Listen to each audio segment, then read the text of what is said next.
Guys welcome back to my YouTube channel. So आता मी प्राजक्ता आणि मम्मी आम्ही सगळे रेडी होऊन चाललो आहोत गावी ढेकूला. माझ्या श्रुतीताईचं लग्न आहे. सो तिच्या लग्नासाठी आम्ही चाललेलो आहोत सगळं. सो रेडी वगैरे होऊन आम्ही पटकन लोणावल्याची ट्रेन पकडून बसलो होतो. तर तिकडे एवढी गर्दी होती, बापरे, बायका अक्षरशः खाली बसलेले होते. तर आम्ही रमत जमत कसं कसं करून लोणावळ्यामध्ये पोचलो आणि तिकडं पटकन उतरलो खाली, कारण की आम्हाला खोपोलीची बस घ्यायची होती, पण ती आम्हाला भेटलीच नाही. सो आम्हाला फोर व्हीलरमध्ये जावं लागलं आणि ती फोर व्हीलरसुद्धा अशी होती की मला तिकडं अक्षरशः म्हणजे नाही का मळमळ करत होतो.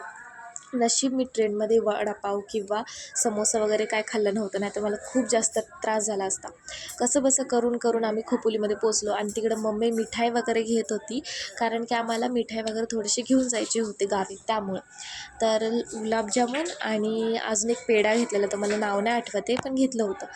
ते घेतल्यानंतर आम्ही पुढं गेलो. मम्मी म्हणाली होती की इकडचा फेमस वडापाव आहे खोपोलीचा, हे नाही खाल्लं मग काहीच खाल्लं तुम्ही. आणि मी खरं सांगते, मला इतका आवडला की मी 2 वडापाव खाल्ले आणि इट वॉज अमेझिंग. ते झाल्यानंतर नारळ घ्यायचे होते 2, एक घरी देवासाठी घ्यायचे होते आणि एक तिकडे हळदीला द्यायचं होतं.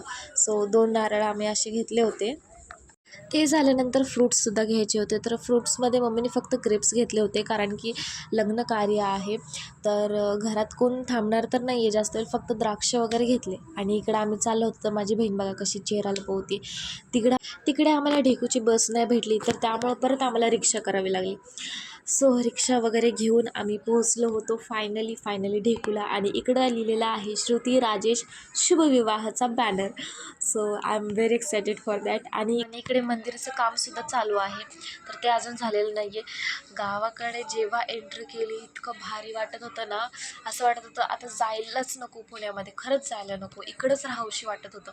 आणि इकडे आमची म्हणजे नाही का शाळा आहे, तर तिकडे एक बाहेर असा शिवाजी महाराजांचा वगैरे हे लावलं, इतकं छान वाटत होतं ना. आणि शाळासुद्धा खूप सुंदर केली आहे. पहिले असं नव्हतंच. आणि जसं जसं एंट्री करत होतं तसं तसं येत होती, सगळीजण येत होती, कसे आहात, कसं चाललं वगैरे वगैरे चालू होतं. तर इतकं भारी वाटत होतं ना. आणि मम्मी तर माझ्यापेक्षा जास्त ती एक्सायटेड होती जेव्हा एंट्री केल्या. आणि हा जो फर्स्ट घर आहे ना ह्या बाजूचा, तर ते माझ्या मामा मामीचं आहे. आर्या, श्रावणी, मानसी मामी, मंगेश मामा, मनीषा आत्या, हे सगळे इकडे राहतात. आणि इकडे पुढं आल्यानंतर हे जे ह्या साईडला आहे ते माझ्या सोनूताईचं घर आहे. आणि पुढे जाऊन ही बघा, ही माझी आई येते, कशी एंट्री घेते ती. बघितलं खुशच झाली होती आम्हाला बघूनच. तर पुढे गेल्यानंतर मी बघत होते की कोण आहे का नाही सोनूताईच्या घरी, पण कोण नव्हतं, सगळी कामावरती गेली होती वाटतं. आणि आईला भेटून इतका आनंद वाटत होता ना, खूप खुश झाले होते मी. ते बघा, ती सुद्धा किती खुश आहे. घरात एंट्री केल्या इतका आनंद भेटला ना, काय काय म्हणतात त्याला, काय शब्दच नाही आहेत. आणि बाबा हे बघा, बाबा इकडे बसलेले आहेत. आणि रात्री झाल्यानंतर मेहंदी, उद्या हळद आहे, साखरपुडा आहे आणि आमची मेहंदी वगैरे काहीच झालेली नव्हती. मग माझ्या बहिणीला मिळाले की मेहंदी काढ. इकडं छोटी, गुड्डू आणि प्राजू हे तिघीजणी मेहंदीच काढत होत्या. त्यांच्यासुद्धा थोड्या मेहंदी राहिली होती. हे बघा किती सुंदर आहे ही मेहंदी, ही वर्षाताईंनी काढली मेहंदी. चला तर मग भेटूया नेक्स्ट ब्लॉगमध्ये.